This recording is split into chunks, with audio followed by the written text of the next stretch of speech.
The desert rider bore a quiet so deep it could make a soul forget their own voice under a sky of stars so near they might just singe your skin. The only sounds were the breeze tugging at the sagebrush and the soft creaking groan of a lantern swaying on its peg outside the shack. Inside, Amos Cain sat by a fading fire, his frame hunched, one hand idly tracing the calluses of the other, as if, well, sheer will might smooth them away. The chair beneath him, older than recollection, was carved from cedar by his father's hands, shaped to hold a man grown accustomed to stillness.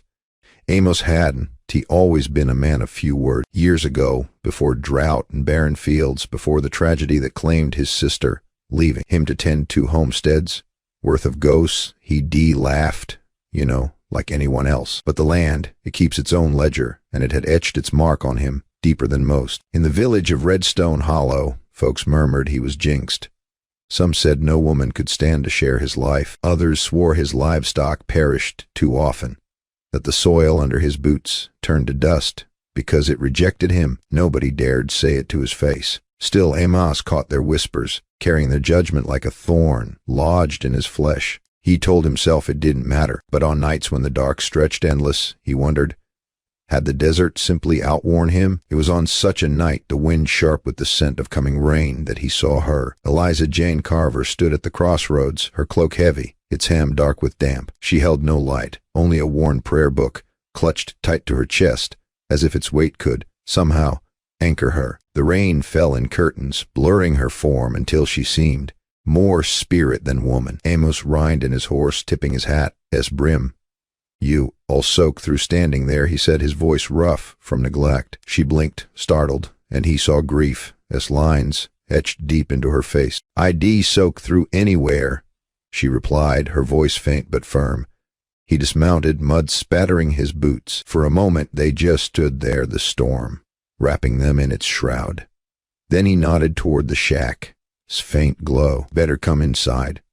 Eliza hesitated. The village women spoke of Amos Cain with caution, as if a man solitude could spread like sickness. But what choice did she have? Her husband was 3 months in the grave, killed in a land dispute that left her with nothing but depths, and a name the village wished she'd bury. She felt the sting of every door shut in her face, every hushed word. Widow, cursed, carrying misfortune. The prayer book trembled in her hands. She stepped forward. Inside the shack, the air was thick with smoke and age-wool. Amos lit another lantern, its glow casting shadows on the rough-hewn walls. He offered her the chair by the fire. She sat carefully, as if unsure the wood would hold her. Steam rose from her sodden clothes, curling like spirits. "Eliza Jane Carver," she said after a long pause, as if naming herself might root her to the moment. Amos nodded slightly. "Amos Cain." He poured water into a tin mug and placed it in her hands.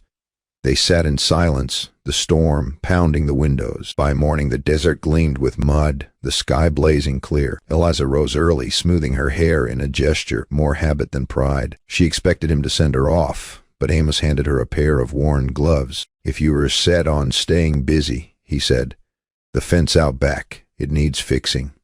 She stared at him, then the gloves. "You'd have me work?" He shrugged, better than staring at walls. And so their days took shape. Eliza fumbled at first, her hands raw from years of household tasks, not homestead labor, but she learned fast mending wires, hauling pails, herding strays.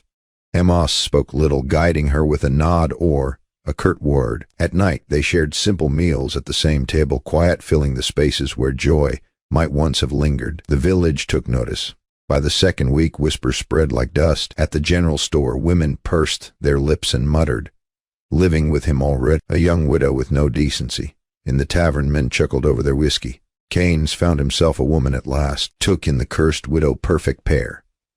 The gossip raced like wildfire. Eliza caught fragments when she went for supplies. Once, at the pump, 2 women raised their voices, ensuring she'd hear.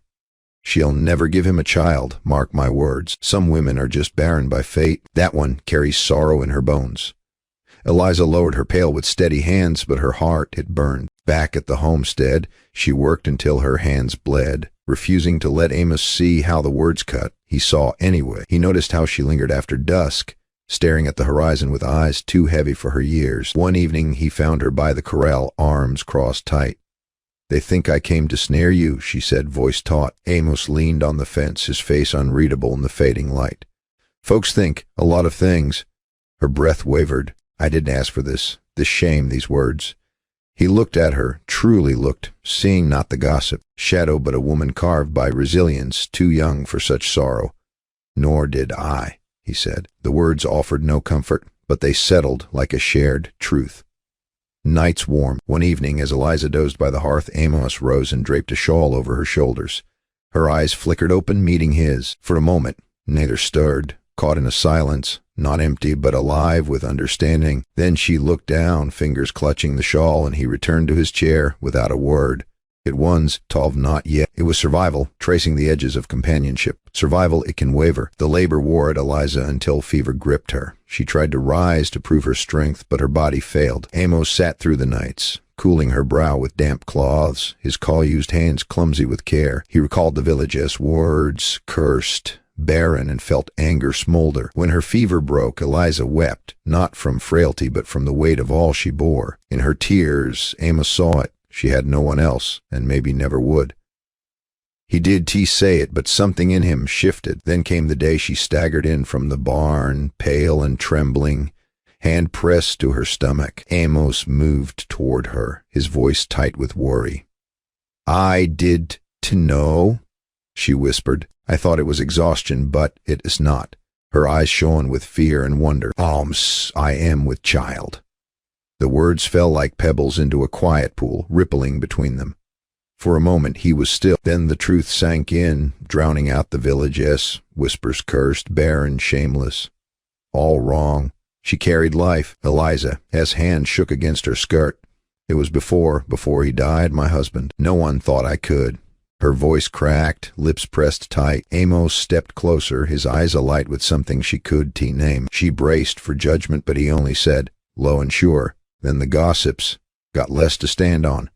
Her breath caught. She searched his face for harshness and found only quiet resolve. But outside, beyond the shack's walls, the desert wind carried voices.